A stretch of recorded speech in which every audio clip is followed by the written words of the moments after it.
প্রিয় স্নেহের ফোর্থ সেমিস্টারের ছাত্রছাত্রীরা, আজকে আমি যে বিষয় নিয়ে আলোচনা করব সেটি তোমরা থাম্বনেল দেখেই বুঝতে পেরেছো। হ্যাঁ, তোমাদের এইসি যে বেঙ্গলি রয়েছে, সেই বেঙ্গলি সাবজেক্ট থেকে আমি তোমাদের আজকে মক টেস্ট পেপার নিয়ে আলোচনা করব। এই প্র্যাকটিস সেট বা মক টেস্ট পেপারে তোমাদের যে প্রশ্নগুলো রাখা হয়েছে, ভালো করে যদি অনুশীলন করে যাও অনেকটাই উপকৃত হবে।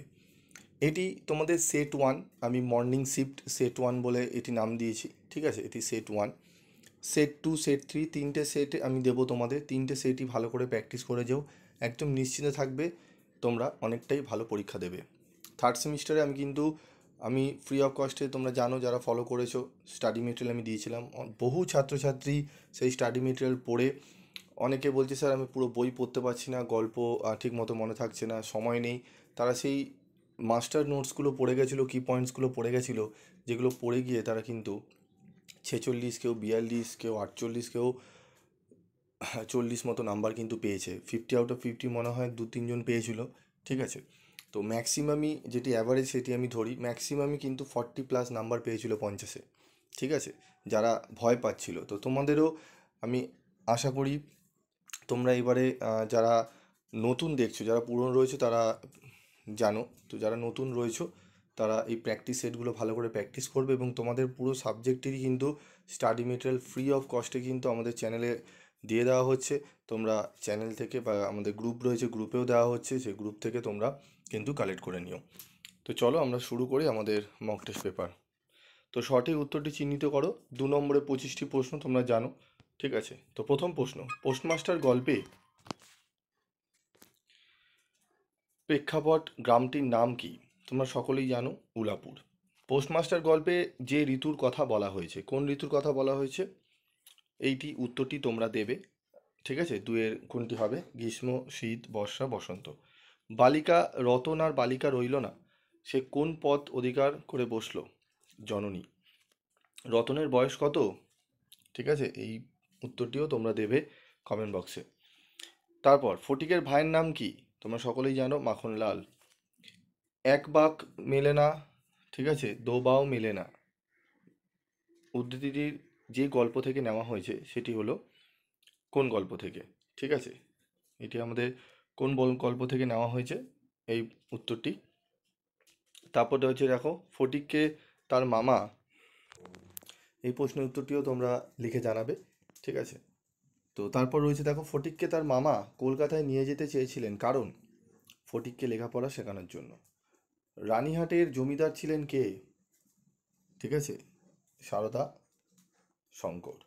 কাদম্বিনীর শোয়ের নাম, শোয়ের বাড়ি কোথায় ছিল? নিশ্চিন্তাপুরে। কাদম্বিনীর শোয়ের নাম কি ছিল? যোগমায়া। জীব রাজ্যে হইতে আমি যে নির্বাসিত হইয়া আসিয়াছি, আমি যে আমার প্রেতাত্মা, এমন ভাবনা যে ভেবেছে সে কে? কাদম্বিনী। জীবিত ও মৃত গল্পে, ঠিক আছে, সারদা শঙ্কর হবে এটি। সারদা শঙ্কর যে প্রকৃতির মানুষ ছিলেন, খুব জটিল প্রকৃতির মানুষ ছিলেন। পরবর্তী প্রশ্ন, বলাই গল্পে বলাইয়ের প্রীতি মূলত, ঠিক আছে, বৃক্ষপ্রীতি। বলাই শৈশব থেকেই মাতৃহারা। বলাই যে গাছের ছবি চেয়ে পাঠিয়েছিল, কোন গাছের ছবি? তোমরা সকলেই জানো, এই উত্তরটি শিমুল। চিত্ত যেথা ভয়শূন্য নৈবেদ্য কাব্যগ্রন্থের কত সংখ্যক কবিতা? 72।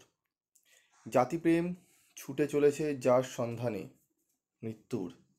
ক্ষমা যেখানে ক্ষীণ দুর্বলতা, সেখানে যা হতে হবে, ঠিক আছে, উত্তর হবে নিষ্ঠুর। তুচ্ছ আছাড় বিচারকে যার সঙ্গে তুলনা করা হয়েছে, ঠিক আছে, এটি অপশন হবে বি। ঠিক আছে, মরু বালুরাশি।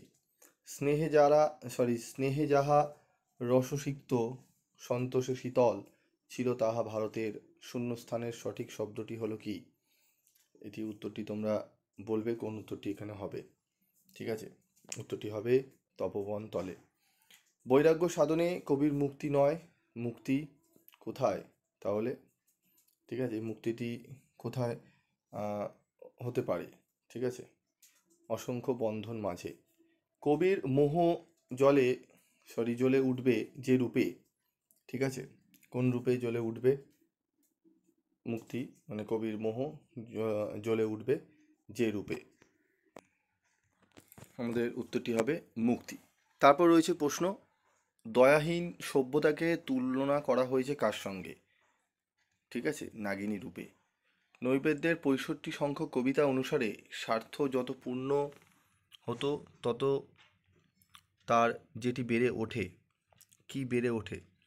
ঠিক আছে, এই প্রশ্নের উত্তরটি আমাদের কি হবে? উত্তরটি আমাদের হবে লোভ। ঠিক আছে, ক্ষুধা নয়। শক্তি, দম্ভ, স্বার্থ, লোভ মারির মতো। পঙ্ক্তিতে উল্লেখিত মারি শব্দের অর্থ কী?